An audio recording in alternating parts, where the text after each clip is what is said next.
An innocent baby almost died. Her father saved her life. But just moments later, he said something that destroyed everything.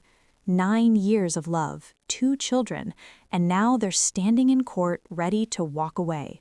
She says he broke her at the worst moment of her life, and he says she's the one destroying the relationship with anger and trust issues. But here's the real question. Is this love or is this toxic? What you're about to see isn't just an argument, it's a story of pain, trauma, and emotions colliding. And trust me, when you hear what he said in that hospital, you won't believe it. Mr. Johnson, you say that from the moment you met Ms. Tisdale, it has been a roller coaster ride, and after 9 years and 2 children, you finally want off. Why don't you tell me how this roller coaster started? Well, good day, Your Honor. This is lovely meeting you. Good to meet you too, Mr. Johnson. Won't help you none, but thank you. Thank you for letting me know. I gotta give it my all, you know, to be super honest with you. But starting from the top, my main goal is to try to decide on if I want to be with this young lady forever. We have 2 kids together. I proposed to her 2 times. I have a ring right here that I do plan on giving her. I've given her 2. Mr. Johnson, let me ask you something. This is divorce court. Right. You come in here and pull out an engagement ring. What would you like me to do? I mean, I thought you wanted to get out. You wanted me to give you some of her stuff. I do, but I just want your opinion because I honor your opinion. And this is the 2nd engagement ring that I gave this woman, and I did take back. It was very immature, but like you said, the roller coaster is going up and down, and I just need your advice if I should. But put the ring down. Okay. Put it back in my pocket. Put it back in my pocket. Put it right on back in the pocket. Okay. Tell me about the ride. Okay, well, it starts off about 9 years ago.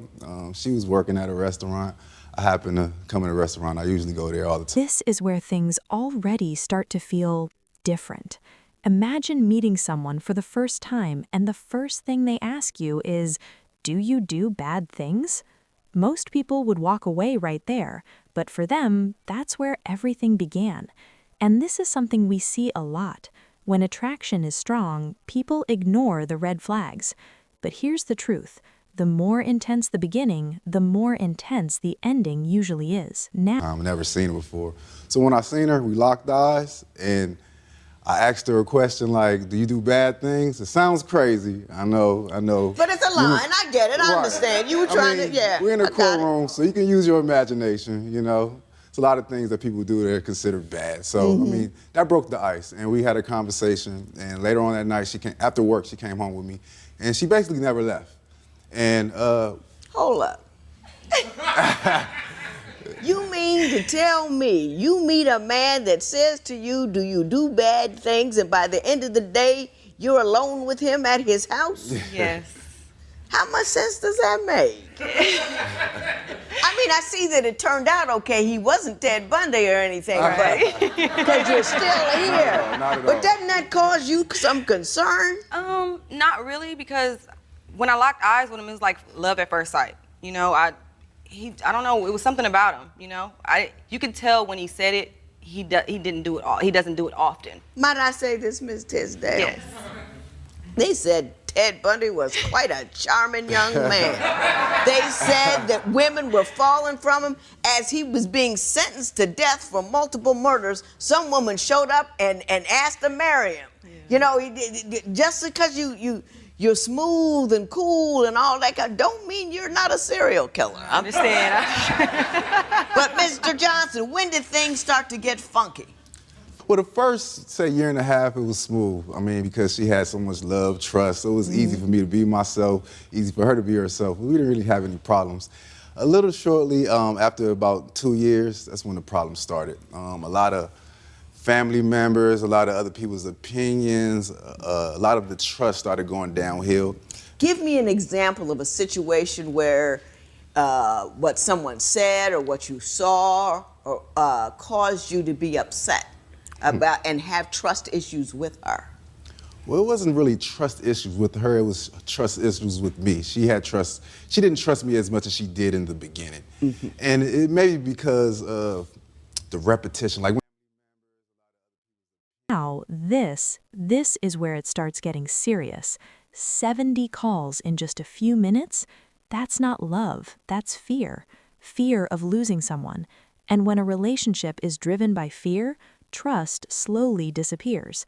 And once trust is gone, every small situation turns into a big fight. This is exactly how a relationship slowly becomes toxic without you even realizing it. When she calls, she doesn't call once, twice, three. She calls 60, 70, 80 times. In a day? In a day? No, in about 5-minute period. I mean, we have smartphones now. You know how you have to redial, It's so easy, it's so easy to do redial. it, you know, and right back, Are you right blowing back. up the man's phone? Yes. What are you looking for? I'm looking for him to act like he care. Sometimes he just seems like he don't care. I don't know what to do. It seems like. What does he do that makes you think he doesn't care? Or what does he not do that makes you think he doesn't care? The way he react is not what I want. He's not affectionate enough for me. You know what I mean? I need comfort. And you think calling him 70 times in an hour is going to make him come home and say, "Ooh, baby, I love you." Is this how the reasoning goes?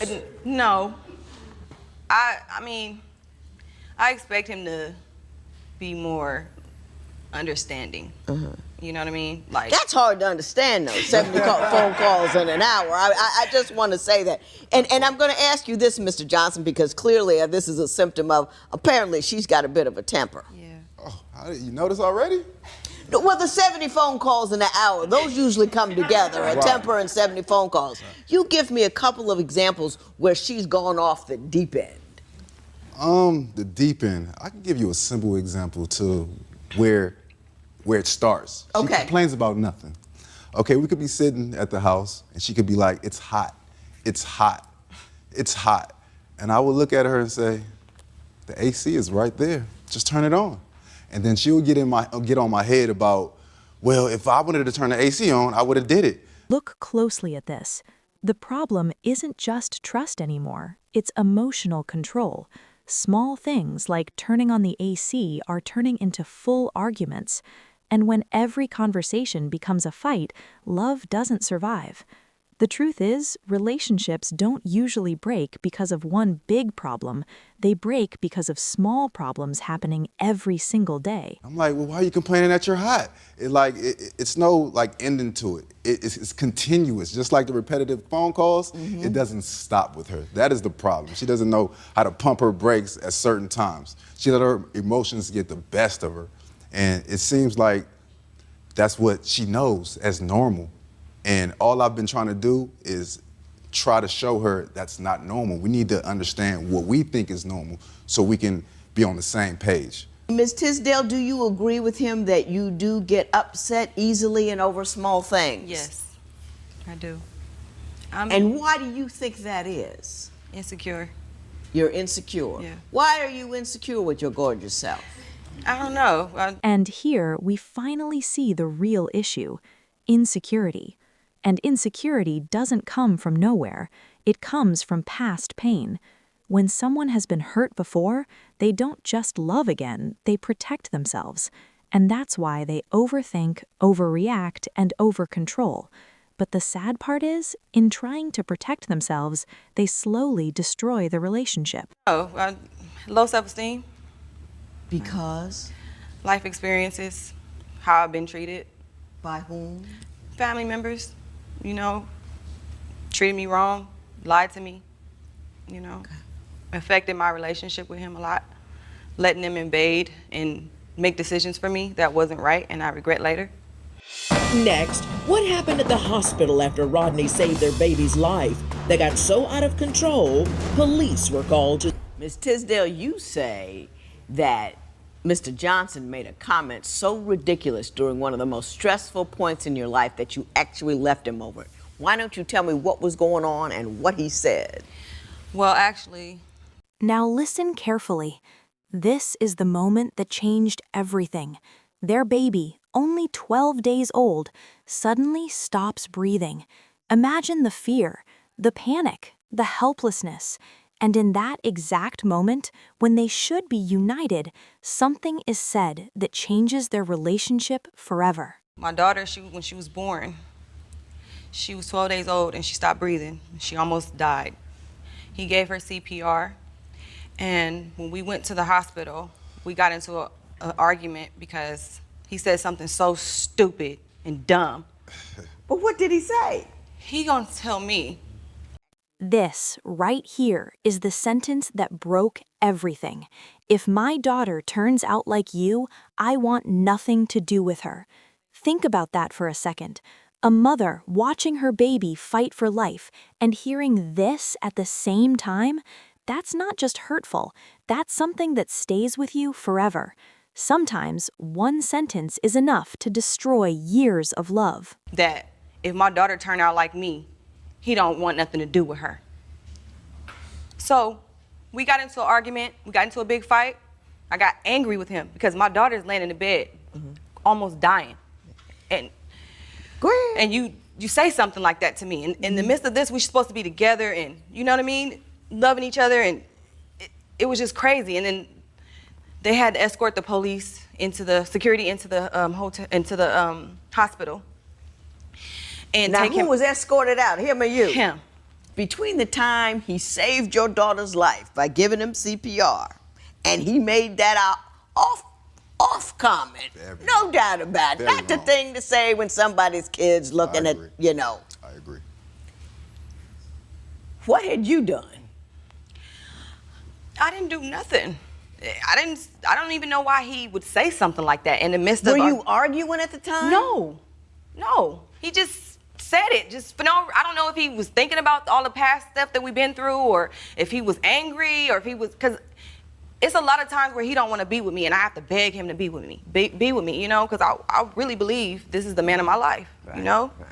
And it got out of hand, and for him to say something like that. Yeah, that was deep and tired and wrong. I mean, I gotta applaud you. You saved your daughter's life. Well, I mean, woo! Makes you Superman, but you lost your cape when you said that. Right. Ms. Tisdale, let me ask you a question. Do you ever forgive anybody for anything?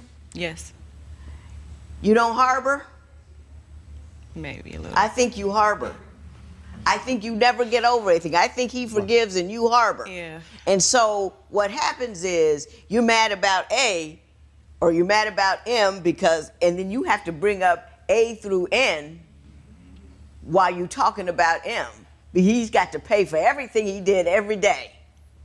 Am I right with that? Yeah, you're right. Am I right? Yeah, she just likes to talk too much. Like if she stopped. Talk too much? Yeah, if she stopped a little bit and thought about what she was saying, we wouldn't have the issues we have. You know what I mean? Like just for instance. Is it my fault that you don't understand me? I mean, but I'm trying. That's the problem. You don't understand me. I try to understand. Let me ask you this. I try. How logical are your arguments? There you go. There you go. Take it from your response, Ms. Tyndale, that you do acknowledge or realize that logic is lacking in your responses. Yes. Do you know why you're like that? Because we see that you're the problem, right? Yes. I mean, I just want to make sure everybody's on the same page. He's not perfect, but he makes regular mistakes. You the problem. Yes. So let's talk about the problem that you are, so we can. Cause we don't talk about it, we can't fix it. Right. And tell me, why do you think? Have you been cheated on? What you talked about your?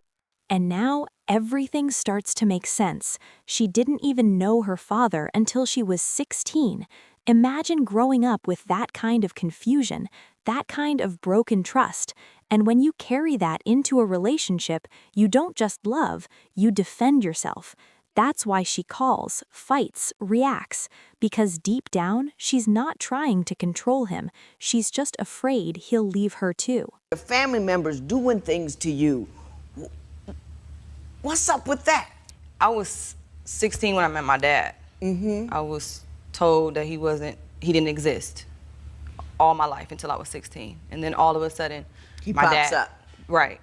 And that put a huge hold on me growing up. The trust, the lying, you know. And I guess I carry it on throughout the years, and then being in relationships, cheating, and all this stuff. And I think I brought the issues that I had into our relationship, and it's affecting it. So you're always playing defense. Yes. You're always you got defense. your dukes up. You know, you ducking and dodging, and the minute like something look like you, boom. Yep. Ready to go. Ready to go. Brilliant. You are brilliant, Judge. You're hitting the dead on. I promise you, you're hitting the dead on. That's why I wanted to come to this show. No, you think I'm brilliant because I agree with you. It's not that. It's not that. I mean, I said I'm gonna try my best not to say the crazy word, crazy or crazy. She's not crazy. She's just scared of change. She's just terrified of change. Can I say a little quick thing that happened the other day? We're walking, and a car almost hit me. We're moving on. We're halfway down the block. She's still talking about the car that just hit me. Well, is he crazy? Why did he? Babe, we already moved on. Yeah. All my parts are here. You know, I'm here. It's good, and I got hit, and I'm okay and she's with it. Still talking about it. You know, like agitating the thing. And she needs to understand, avoiding the problem doesn't mean that we're not going to resolve it. But avoiding it until we're settled, we're calm, we're in a cool manner. So you can have a meaningful, productive conversation as opposed to a screaming match. Right, and that is normal to her, the screaming match. Okay. Top of your lungs screaming, not just screaming, top of the lungs. Ms. Tinsdale, the remainder of this session, I'm going to be talking about coming back from crazy, okay? And I'm talking to you, and I want to say, first of all, to me, crazy is not an insult. I've been called crazy, don't bother me at all. What the judge says here is something everyone needs to hear. Anger isn't the real problem. Fear is. And until you face your fear, you'll keep ruining every relationship. The truth is, we're not fighting the person in front of us. We're fighting our past. And until that battle is over, no relationship will ever feel safe. To be afraid of me.